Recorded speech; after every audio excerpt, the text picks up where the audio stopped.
समस्या और है जिसके संदर्भ में ध्यान देना चाहता हूँ। अभी गवर्नमेंट ने एक central university entrance test organise किया, जिसकी वजह से डिग्री कॉलेजेस में एडमिशन होने से क्वालिफाई करेंगे। कल मेरे द्वारा सर्वे किया गया था डिग्री कॉलेजेस का, तो वहाँ पे इस टेस्ट के प्रचार प्रसार की कमी की वजह से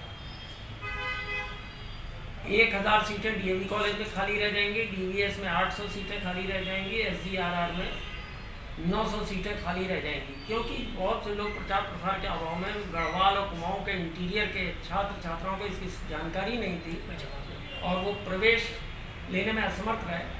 मैंने वहाँ स्टूडेंट्स को भटकते हुए देखा हज़ारों की तादाद में। कई एक छात्र संगठनों ने वहाँ पे अपने काउंटर्स लगा रखे थे, जो कि इस व्यवस्था के संदर्भ में उनको जानकारी देते हैं, उनको जानकारी भी नहीं थी। इस संदर्भ में फिर मैंने प्रेस वालों से भी बात की। आपका क्या कहना है इस संदर्भ में? देखिए, प्रचार प्रसार की कमी इसलिए रह गई क्योंकि सारा ध्यान प्रचार प्रसार का यूसीसी, धर्मांतरण कानून और लव जिहाद, लैंड जिहाद का जो करना था, बच्चों की पढ़ाई से इनका क्या लेना देना।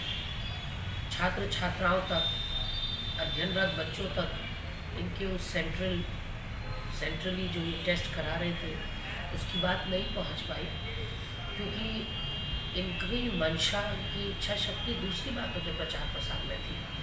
और जो आपने बताया वो अत्यंत चिंतनीय विषय है।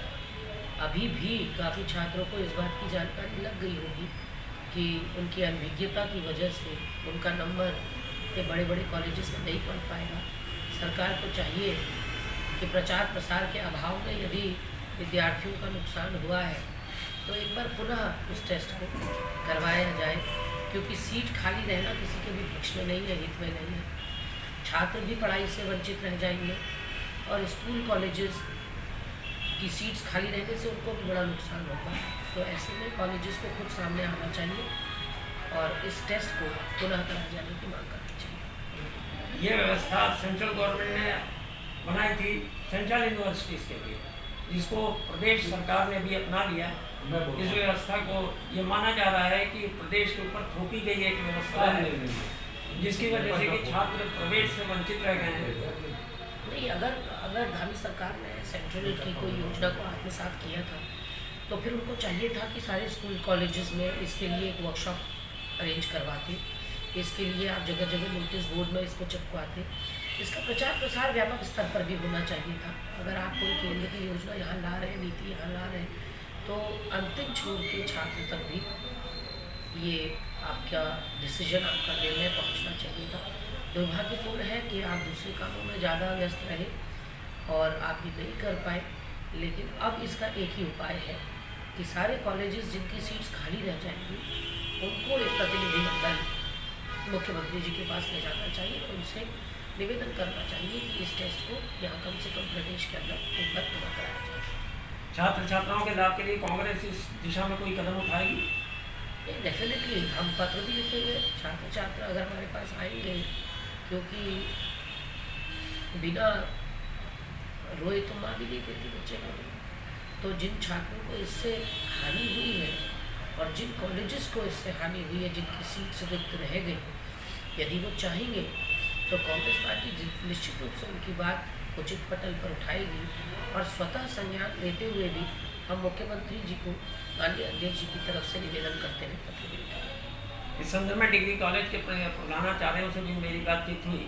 उनका ये कहना था कि इस एग्ज़ाम की वजह से मेरे हाथ बंधे हुए, मैं किसी भी स्टूडेंट को जो कि टेस्ट में नहीं सम्मिलित हुआ और उत्तीर्ण नहीं किया उसको हम नहीं दे सकते हैं प्रवेश। प्रधानाचार्य एक बहुत महत्वपूर्ण पद होता है, जिम्मेदार पद होता है, और इतनी लाचारी और बेबसी अगर प्रधानाचार्य दिखाएंगे तो अपने जो छात्र हैं उनको क्या सिखलाई देंगे। उनको हिम्मत करनी चाहिए, चाहे प्रचंड बहुमत की सरकार क्यों नहीं है, चाहे डबल की सरकार क्यों नहीं है। प्रधानाचार्य की दोहरी जिम्मेदारी हो जाती है एक अभिभावक के रूप में भी अपने छात्रों का हित देखने की, और इतनी रीढ़ की हड्डी प्रधानाचार्य जी को अपनी मजबूत करनी पड़ेगी कि वो अन्याय के खिलाफ या बच्चों पर हो रहे अत्याचार के खिलाफ आवाज़ बुलंद करें। अगर वही लाचार और बेबस हो जाएंगे तो मुझे नहीं लगता कि वो संघर्ष करने का कोई भी लेक्चर फिर अपने अध्ययनरत बच्चों को दे पाएंगे। तो संघर्षशीलता को आगे रखते हुए उनको चाहे बहुत ही सॉफ्ट भाषा में ही सही, लेकिन अपनी दिक्कत परेशानी शासन प्रशासन को ज़रूर बतानी चाहिए।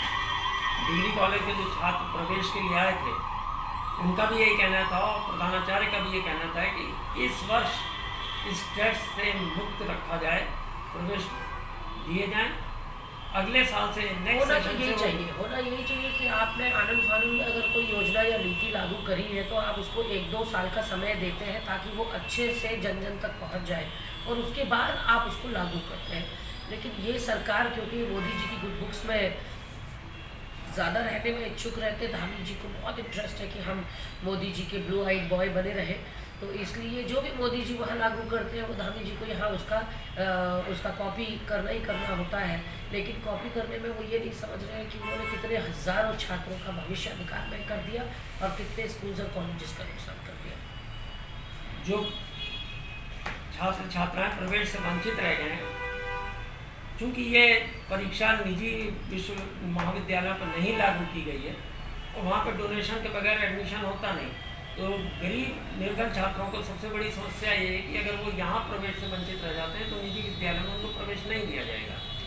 देखिए बिल्कुल, ये तो दुविधा है ही गरीब माँ बाप के सामने। उनके गरीब बच्चे आखिर जाए तो जाए कहाँ।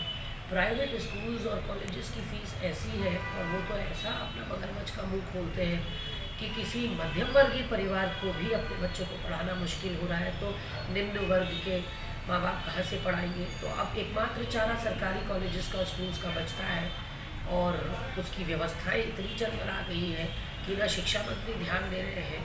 और डेफिनेटली आपकी बातों का संज्ञान लेकर मैं मंत्री धन सिंह रावत जी से ज़रूर बात करूँगी और मैं पूरी अपेक्षा है मुझे कि इसकी जो व्यापकता है या इससे जिनको को असर पड़ रहा है उसको देखते हुए धन सिंह रावत बात ज़रूर सुनेंगे। और मैं अभी तुरंत आपसे इस इंटरव्यू के बाद धन सिंह रावत जी से, क्योंकि ये प्रॉब्लम, धन्यवाद है आपका कि आपने सर्वे भी किया और छात्रों के हित में इस तरह का आपने जनहितकारी पत्रकारिता की है, उसके लिए आप साधुवाद के पात्र हैं। और मैं अपने स्तर पर धन सिंह रावत जी से ज़रूर पूछूंगी कि ऐसे छात्रों का क्या किया जाएगा। हालांकि विभिन्न छात्र संगठन अलग अलग राजनीतिक पार्टियों से जुड़े हुए हैं। NSUI, हमारा NSUI में आपको जानकारी में बता दूं कि लगातार छात्रों की आवाज़ उठा रहा है। ये बात मेरे संज्ञान में नहीं थी क्योंकि हम पॉलिटिकल लोगों का छात्र राजनीति से उतना कोई लेना देना नहीं होता, लेकिन हाँ NSUI डेफिनेटली इसको प्रमुखता से उठा रहा होगा और अगर नहीं उठाया है तो मैं माननीय अध्यक्ष जी से आग्रह करूँगी कि NSUI को इस काम पर लगाएं। इस परीक्षा के मुद्दे पे तो NSUI, ABVP और आर्यन जितने भी छात्र संगठन हैं, यहाँ तक कि महाविद्यालयों की यूनियनें भी एक साथ संघर्ष करने को तैयार हैं। ऐसे में आपकी पार्टी नहीं, बिल्कुल, अगर जो भी हमारे साथ लाइक माइंडेड लोग आना चाहेंगे हम इस बात के लिए संघर्ष करेंगे। और ये जो प्रॉब्लम आपने बताई है बहुत विकट दिक्कत है, ये विकट परेशानी है और इसको उठना ही चाहिए, इसको सामने धामी सरकार के आना ही चाहिए कि उन्होंने कितना बुरा अध्ययनरत छात्रों के साथ कर दिया है या स्कूल्स और कॉलेजेस के साथ कर दिया है। और वो शायद नहीं समझ रहे हैं कि ये एक बड़ी परेशानी आगे जाकर बन सकता है। तो ऐसे में जिन भी अधिकारियों से या नेतागणों से बात करनी है वो हम करेंगे और सड़क पर लड़ाई NSUI यूथ की लड़ाई। धन्यवाद गर्मा जी, आपने विभिन्न मुद्दों पर चर्चा की। मैं BK श्रीवास्तव, नजर इंडिया न्यूज़ चैनल से कैमरामैन मयंक यादव के साथ।